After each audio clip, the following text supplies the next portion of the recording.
दिवसरों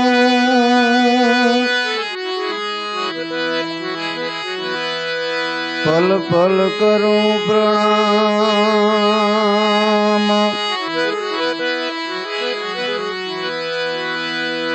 गुरुदेव आप कृपा थकी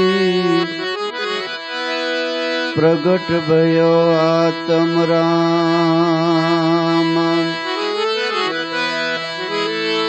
गुरुदेव आप कृपा थकी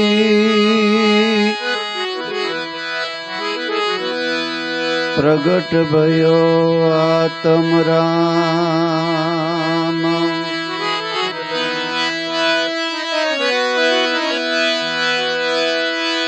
राम नाम की औषधि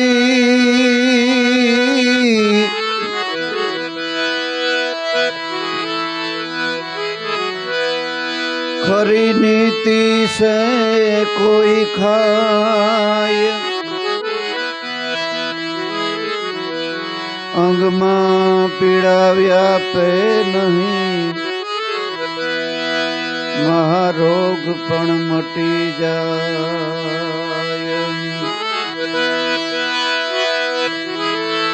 अंग पीड़ा व्यापे नहीं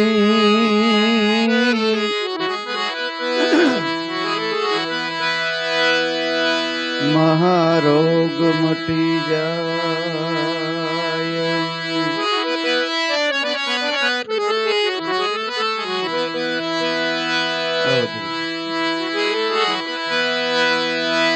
संत मिलन को जाए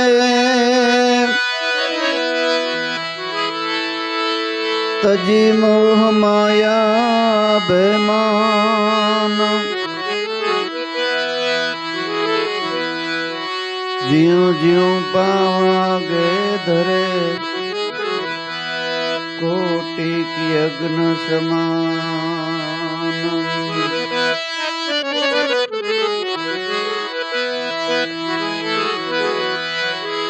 ज्यों ज्यों पाँव आगे धरे तो कोटि की अग्न समान।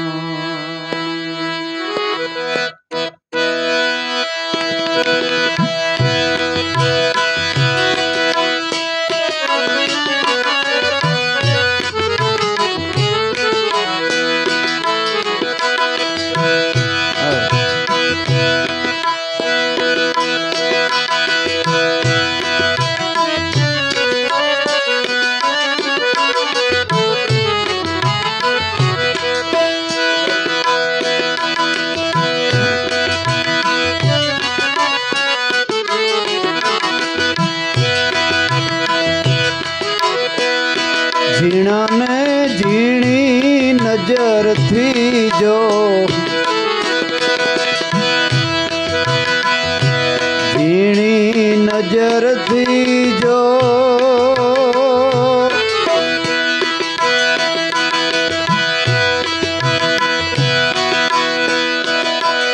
तारा पापणानी खो। झीणा ने झीणी नजर थी जो जी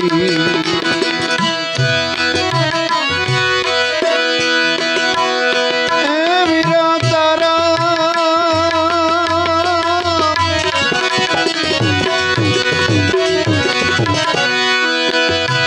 तारा पापणा ने खो।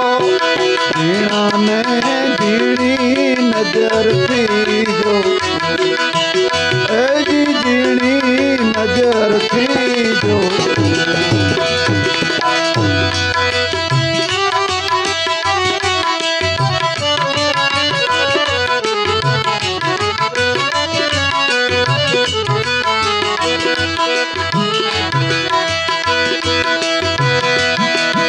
ईश्वर तारा घट में वसे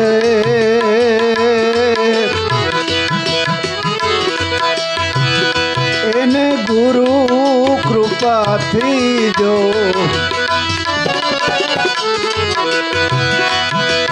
ઈશ્વર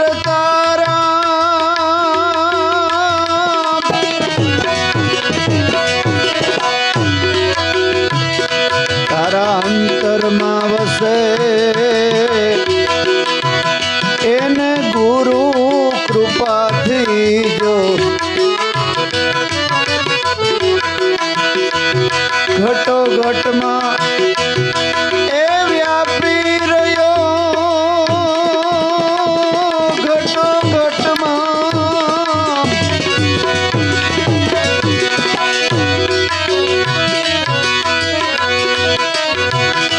એ વ્યાપી રહ્યો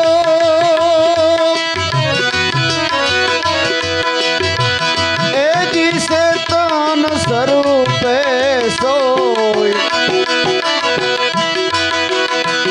એને ઝીણી નજરથી જોજી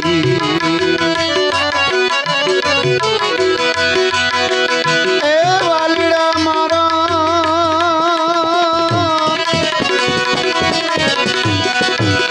ચેતન રૂપે સોય એને ઝીણી નજરથી જોજી ઝીણી નજરથી જો તું તારા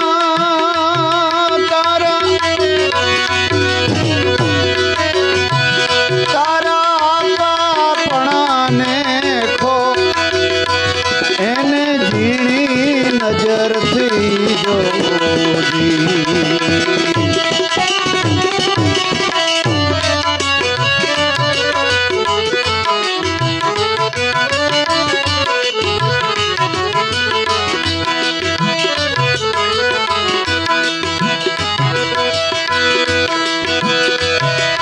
નૂર નિરંતર તારા ઘટમાં જરે નૂર નિરંતર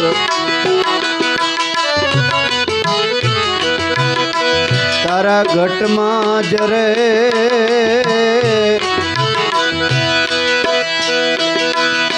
એજી અખંડ જ્યોતિ જોજી એવી અખંડ જ્યોતિ જોજી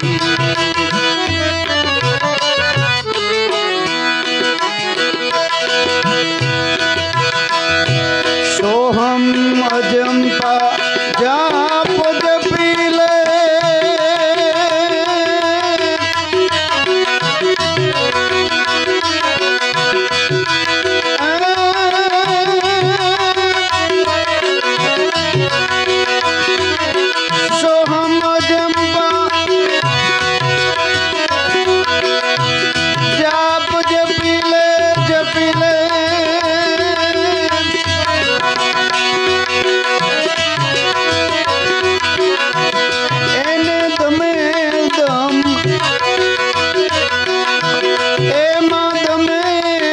સુરતા લગા ઝીણી નજરથી જો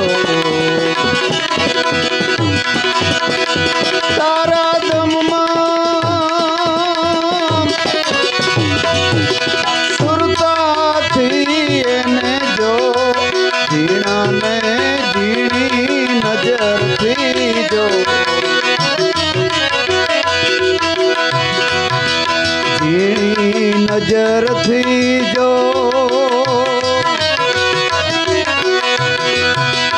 તારા પાપણાને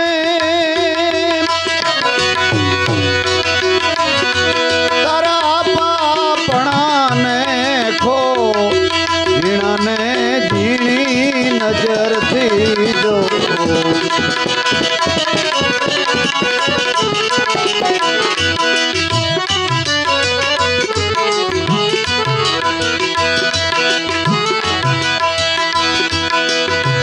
આવન જાવન કોઈ નો દેખે આવન જાવન દેખે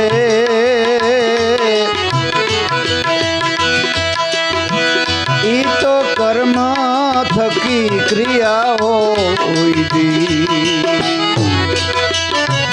તારા કર્મ થકી એ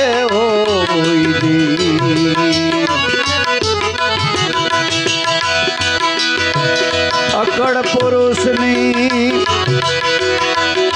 કડા પણ અકળ છે અકળ પુરુષની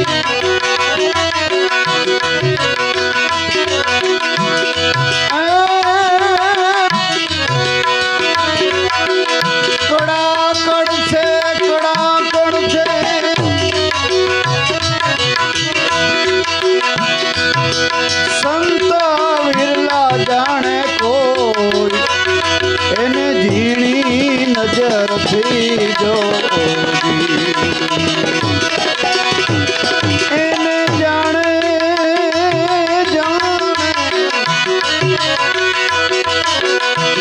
એને સંતો વિરલા જાણે કોઈ એને ઝીણી નજરથી જો ઝીણી નજરથી જો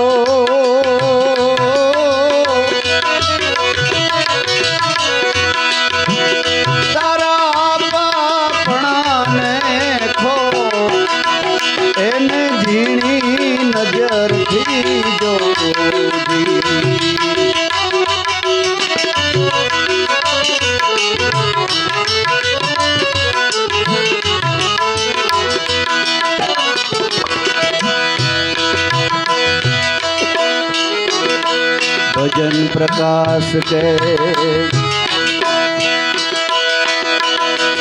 पद सीनो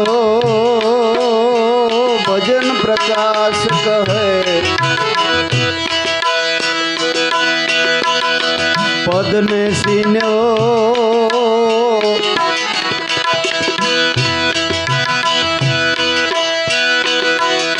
मने हरदम लागी ले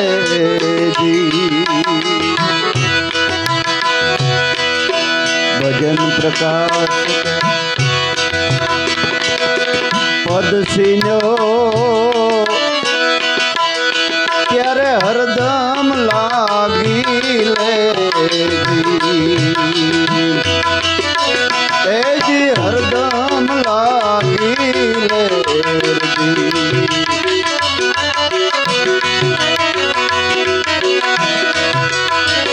अमर पद ने ए ओळखी ने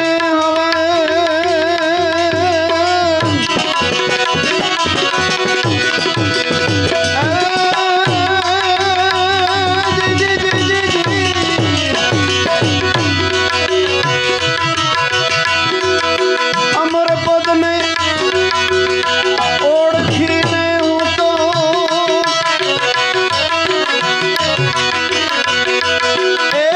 अमर बनी गयो सोई एने झीणी नजर थी जो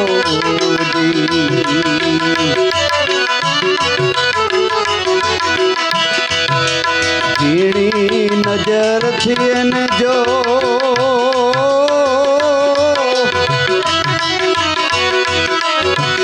तारा पापणा ने खो जीना ने तो झीणी नजर थी जो ए जी झीणी नजर थी जो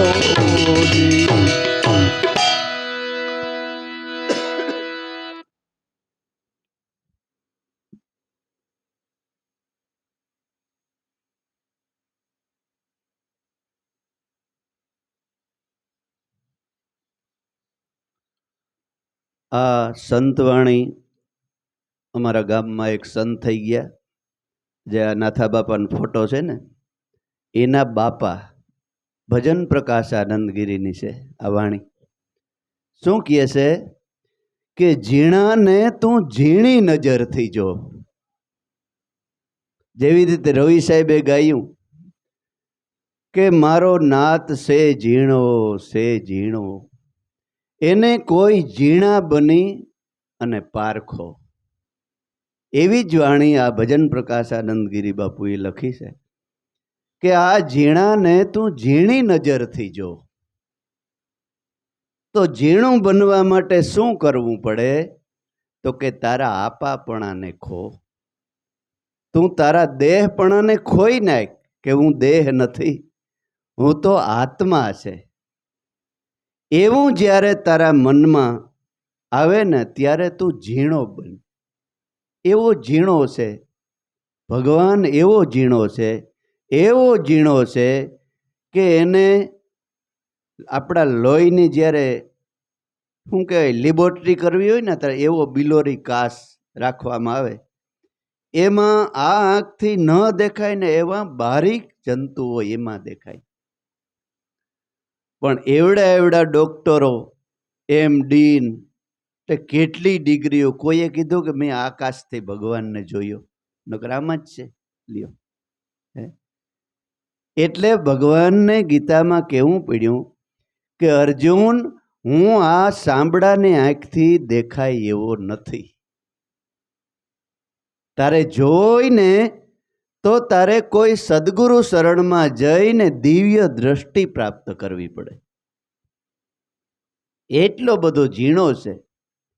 અને એક ભજનમાં રવિ સાહેબે એમ કીધું કે પવનથી ઝીણા,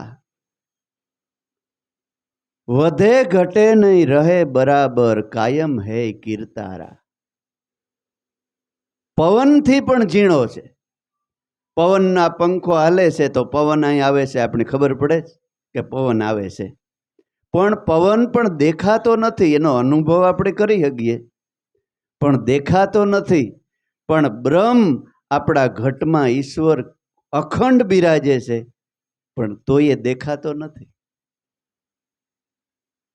કોઈ બ્રહ્મનિષ્ઠ સંત સદગુરુ મળે અને સતનામ રૂપી જો બિલોરી કાશ બતાવે, ત્રીજું નેત્ર ખોલી દે અને નામનો જો કાશ બતાવે ને તોય તરત તો ન દેખાય. એકવાર દેખાડે, અનુભવ કરાવે, પણ એમાં કાયમ જોતું રહેવું પડે.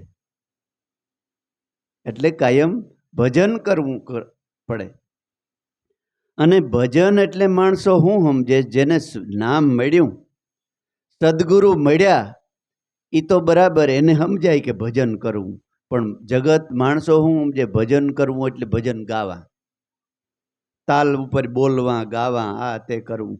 એ ભજન નહીં. એ તો સંતોનો જે અનુભવ હતો ને એ આપણે સુધી પુગાડવા માટે રાગ ભેરવી અને એની ભજનો ગાયા કે ભગવાન આ રીતે મળવાની કોશિશ કરેલી છે કે તમે આ રીતે કરો ને, અમને જે ભગવાન મળ્યો છે, અમને જે જોયો છે, એ જો તમારે ત્યાં પૂગવું હોય તો આ રીતે કરવું પડે. ઝીણાને જો જોવો હોય તો ઝીણી નજર, ઝીણી એટલે કેટલીક નજર ઝીણી કરવી.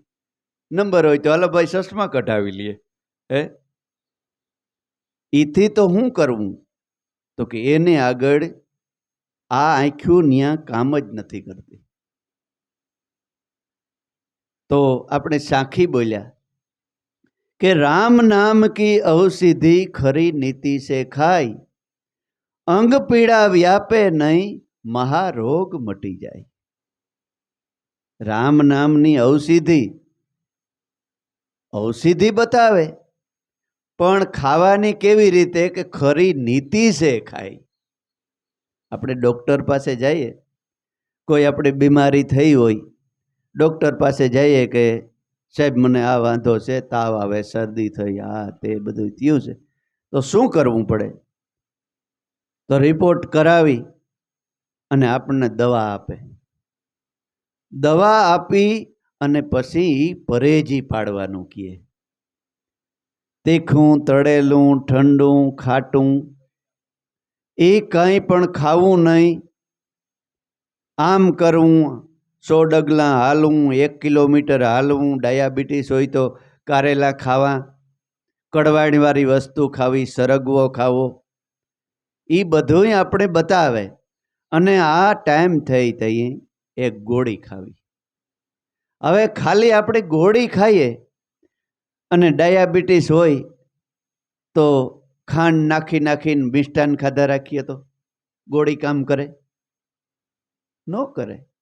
ઉલટાનું એનું ગોળી અને મિષ્ટાન સાથે ભરે એટલે ઉલટાનું ઝેર થાય અને એમાંથી કેન્સર જેવી બીમારી થઈ જાય.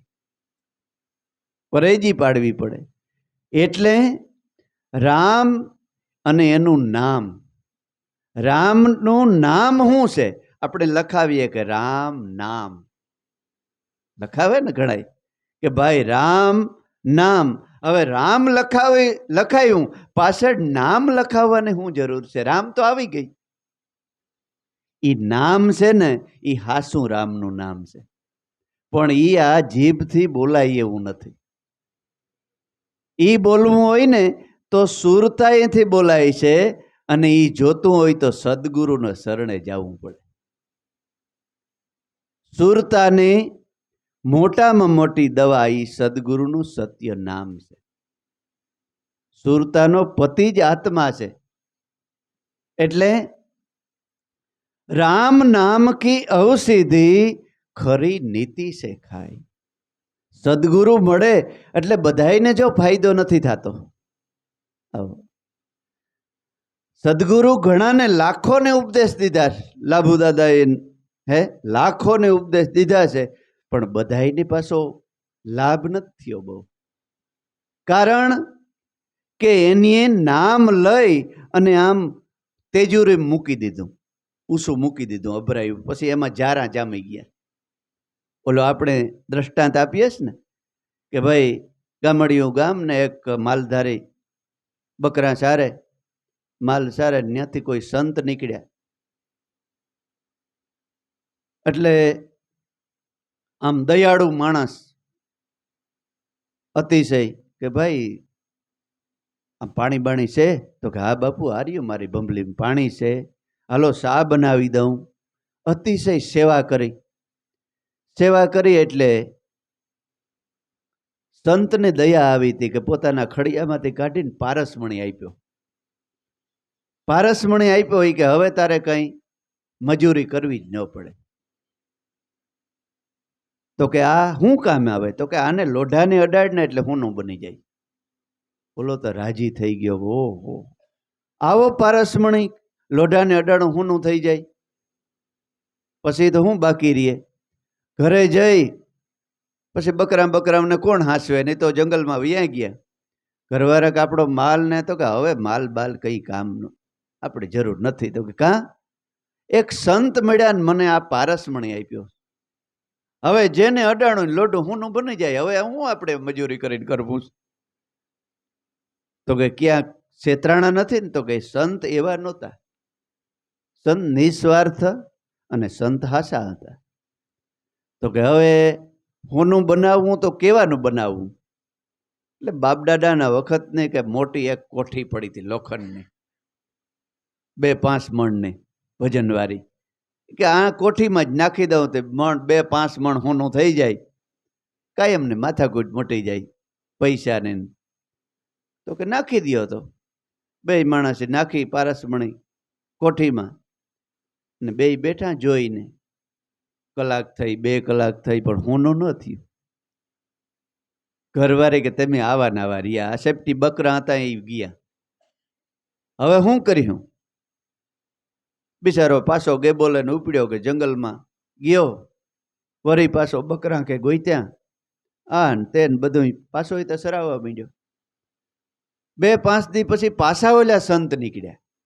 પાછો આ તો બિચારી કાંખમાં ઓલી સળહી, પેલા સળહી આવતી જૂના જમાના સાંભળાની બનેલી, એ તે અમુક જોઈએ નહીં હોય. 3 પાંખડાનું લાકડું હોય ને એમાં સાંભળાની સળહી બનાવે, એની તે પાણી હીસે. એટલે પાછી ખંભે સળહી ના તો બિચારો આંટા મારે. સંત પાછા હજી તારો ભિખારી વાળો નથી મીટ્યો? અરે પારસમણી આપ્યો. તો કે બાપુ ક્યાં? એ તો ખોટી હતી, ઉલટાને મારી ફજેતી થઈ બાપુ ઘરમાં, કઈ લોઢું થયું જ નહીં. તો કે પણ મારો પારસમણી ખોટો હોય જ નહીં, સંત કે. તો કેમ તને ઉપયોગ કરતા નહીં આવડ્યું હોય? તો કે ના બાપુ, ઉપયોગ તો બરાબર કરી. તો કે કેમ કરી? તો કે અમારા બાપદાદાના વખતમાં મોટી લોઢાની કોઠી પડી હતી ને એમાં નાખ્યું. એટલે સંત સમજી ગયા. હવે એક કામ કર, હાલે મારી લાકડી તું જઈ અને કોઠીમાં ફેરવજે. તો કે બાપુ હવે ફુનાન નહીં આવી તો હવે ઘરના આજુ વખતે મારે એમ છે. તો કે તો હાલ હું ભેરો આવું. કેટલો વિશ્વાસ સંતને! હાલ હું ભેરો આવું, એમાં હું ભેરો જઈને કેમાં નાખી? તો કે જા આ કોઠીમાં નાખી. હાલે આ લાકડી ફેરવી, હું દેખું એમ ફેરે. લાકડી ફેરવીને હુનાની થઈ ગઈ. ઓહ બાપુ, આ તેદી જ લાકડી ભેગી. પણ લાકડી તો ઠીક, પણ આ તારો પારસમણી કોઠીને અડ્યો નહોતો, કારણ કે અંદર કરોડિયાના ઝારા જામી ગયા હતા. એ ઝારામાં જ રહી ગયો. એટલે પારસમણી અડે તો થાય ને. એવી રીતે સદગુરુએ જે નામ આપ્યું છે ને, એ પારસમણી છે. પારસમણી નામની કોઈ વસ્તુ નથી. આ દેહરૂપી કોઠીમાં એ પારસમણી નાખ્યો છે, ખાલી લીધો જ છે. પણ એનું જો ભજન કર્યા રાખો તો સોનાનો થાય એમ છે. એટલે સત્સંગ એટલા માટે આપણે રાખીએ છીએ. અને વારે કેરે દર મહિને કહે છે કે બાપા ભજન કરજો, ભજન કરજો, ભજન કરજો, ભજન કરજો. ભજન થાહે. અને ઘણાને ફરિયાદ ઈ છે કે ભજન થાતું નથી. તમે 15 દિવસ સુધી કામ વગરના ઘરેથી ન જાવ, એક જગ્યાએ બેહો, પછી ભજન ન થાય તો મને કીજો. એમરજન્સી કામ હોય ને તો એ ન હાલતું હોય હાવ, એમ કે હાવ જાવું જ પડે એમ છે, તો જ જાવું. બીજું કંઈ પણ મૂકી એક જગ્યાએ ભલે પલુંટી વાળી ન બેહાય તો ઉતાર્યો, ખાટલામાં લાંબા થઈને ઉતાર્યો. ખાલી હુતા તો આવડે ને. ભજન મન ભલે જાય, જવા દો મનને. એક જગ્યાએ 15 દી સુધી બેસો એટલે ઓટોમેટિક બનીએ ભજન થવા. પણ આ મનને હરાયા ઢોર જેવી એવી ટેવ પડી ગઈ છે ડોટું દેવાની. હાલો વાં જઈએ, હાલો વાં જઈએ, હાલો વાં જઈએ, હાલો વાં જઈએ, હાલો ઓલું કરી નાખીએ, ઓલું કરી નાખીએ, આમ કરી નાખીએ. એટલે એ ડોટું દેવાનું બંધ કરી અને 15 દિવસ સુધી મન શરીરને સ્થિરતા પહેલા કરો, મનને ફરિયાદ પછી કરજો. કબીર સાહેબે કીધું છે કે મન જાય તો ભલે જાય, મન જાય તો ભલે જાય, તમે મત જાઓ શરીર. બિના સડાવી કામઠી ક્યો લગે તીર. જય ગુરુદેવ. મન જાય તો ભલે જાય, પણ મત જાઓ શરીર. બિના સડાવી કામઠી ક્યો લગે તીર. ક્યો લગે તીર. એટલે શરીરને સ્થિરતામાં, ગંગા સતીએ એક ભજનમાં કીધું છે કે શરીરને સ્થિરતામાં કાયમ રહેવું. શરીરની સ્થિરતામાં કાયમને માટે શરીરની સ્થિરતામાં રહેવું. શરીર સ્થિર થાય ને એટલે ઓટોમેટિક મન પાછું તમારી પાસે આવશે. દરિયામાં જહાજ હોય, જહાજને છેડે ઉપર પક્ષી બેઠું હોય અને પક્ષીને તમે ઉડાડી મૂકો તો ફરી ફરી ફરી ફરી ફરીને, કારણ પાછું એ જ્યાં બેઠું છે ને ત્યાં આવશે, બેસીએ તો એ જ થાય. કારણ કે બીજે ક્યાંય બેસવાનો એને આરો જ નથી. એટલે આ દેહ છે ને એ જહાજ છે અને આ જગત છે એ સંસાર છે. એ મન સંસારમાં ભલે ઘુમરા મારે, પણ આ જહાજ ને તમે હાલક ડોલક ન ચડાવો ને એટલે મનરૂપી પંખી પાછું ત્યાં આવીને બેસશે. શરીરને સ્થિરતામાં કાયમ રહેવું. શરીરને સ્થિર કરો. હમણાં મેં ઓલા જીવાભાઈની વાત કરી ને, કે એને ચોખ્ખું જ કહી દીધું ઘરનાઓને કે મારો હગો હાડુભાઈ આવે ને તો એને ચા પાણી પીવરાવો, ખવરાવો, પીવરાવો, બધુંય તમે તમારે આજીજીજી કરો, પણ મને બરકવા આવતા નહીં. મારે મારા ભગવાનનું ભજન કરવું છે. હવે મારે આ છેલ્લા પસેડીનો શેડાના દી હવે રહ્યા છે. શેડાના દી એટલે આથી આ શેડાનો દી કહેવાય. એટલો 70-80 વર્ષ પછી છે ને એ શેડાનો દી કહેવાય. એમાં એક પળ કે મારે બગાડવી નથી. ગમે તે આવે, તમારા સસરા આવે, હાડા આવે, બનેવીઓ આવે, દીકરા આવે, દીકરીઓ આવે, જમાઈઓ આવે, અતિશય તાલાવેલી એને મળવાની થાય ને તો હું અહીં મારા રૂમમાં બેઠો ત્યાં રામ રામ સીતારામ કરીને તમારું કરવાનું, મને મારું કરવા દઉં.